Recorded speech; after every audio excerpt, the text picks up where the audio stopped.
atravessado o Atlântico num barco a remo, sozinho, seria possível? Está fazendo 2 anos que o brasileiro Amir Klink completou a primeira travessia da África ao Brasil num barco a remo. Pode parecer apenas uma aventura, um desafio à natureza. Mas para realizar esse projeto, Amir teve de trabalhar com um rigor científico semelhante ao usado nas viagens espaciais. No Globo Ciência de hoje, nós vamos ver um pouco do método científico e das tecnologias que tornaram esse projeto realidade. A história do Amir Klink é uma história de coragem, de autoconfiança, de determinação, mas é também um exemplo de que com método e com ciência se pode atingir objetivos que às vezes parecem impossíveis de serem atingidos.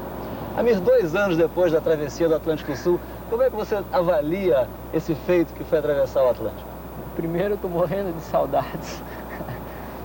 Eu acho que os 100 dias que eu passei no Atlântico foram 100 dias maravilhosos. Foi uma viagem confortável, foi uma viagem principalmente muito bonita e principalmente não porque eu cheguei em paz na Praia da Espera, mas porque tudo que aconteceu tinha sido previsto num projeto que foi muito bem trabalhado 2 anos antes. Eu acho que essa foi a maior alegria, de cumprir à risca um projeto.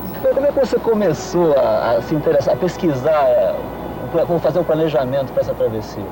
Foi no dia em que eu percebi que o grande segredo da viagem era simplesmente saber conviver com as forças da natureza, saber me harmonizar com o mar, é que eu fiquei decididamente, fatalmente apaixonado pela viagem. Agora, durante a viagem você teve que enfrentar inclusive tubarões, né? Você teve que cuidar do casco por baixo com tubarões à tua volta. Como é que foi isso? Eu tive um convívio fantástico com o meio marinho, tive companheiros ilustres de viagem, que foram os dourados, foram as baleias, um convívio muito bonito com as baleias. Tive companheiros menos ilustres e mais perturbadores, que foram alguns tubarões. Tive muito medo no começo, mas depois eu entendi a razão de eles estarem me seguindo. Eles vinham às vezes se esfregar à noite no fundo do casco. E começou a se formar uma espécie de molusco no fundo do casco.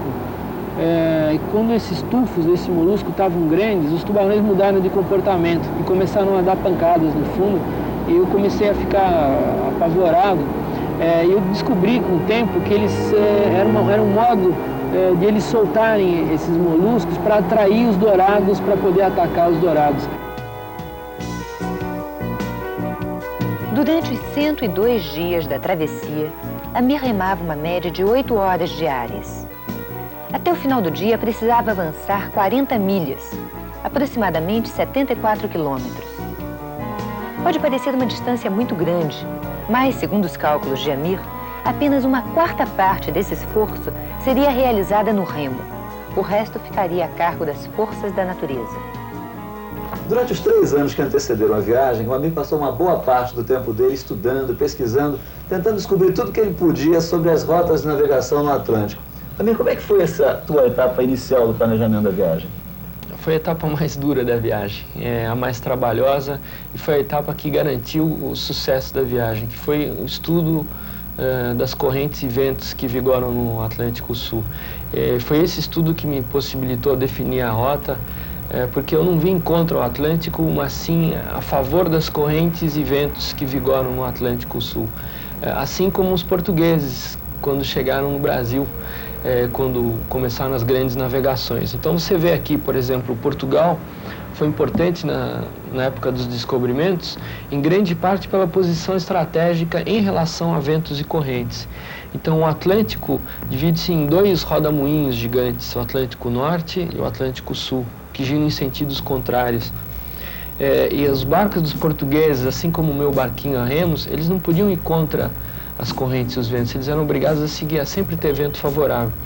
Então isso explica por que para ir para as Índias, eles tinham que sair daqui, costeando a África, passar muito próximo ao Brasil, até encontrar correntes favoráveis para subir pelo Oceano Índico para as Índias. Assim como para ir para a América Central, eles iam sempre contornando esse regime de correntes, ou seja, eles saíam daqui, iam para a América do Norte, América Central, e retornavam pelo Atlântico Norte. E as correntes marítimas se portaram como você esperava durante a travessia? Graças a Deus. Mas isso é interessante a gente ver, por exemplo, o caminho mais curto para vir da África para o Brasil seria partindo aqui da África do Norte para Natal. Só que esse caminho você vê aqui, em parte as correntes são favoráveis, mas em outra parte as correntes não são contrárias. Eu saí da Namíbia, no sul da África, e fiz uma curva assim para chegar até Salvador. E por que eu não vim em linha reta? Ou por que eu não saí mais do norte? Se eu tivesse vindo em linha reta, eu passaria num dos lugares mais perigosos do Atlântico para uma embarcação a remo, que é o centro de alta pressão. É esse miolo, que é um roda-moinho, e daqui eu não conseguiria sair. Foi aqui que desapareceram os 3 que tentaram antes. Se eu tivesse saído mais em direção ao norte, eu conseguiria atravessar o Atlântico, mas dificilmente tocaria no Brasil e iria para a América Central, e aí eu não teria nem água nem suprimentos para chegar ali. Definido o caminho que tornaria a viagem possível, Amir precisava de um barco adequado. Ele buscou, então, a experiência de travessias semelhantes.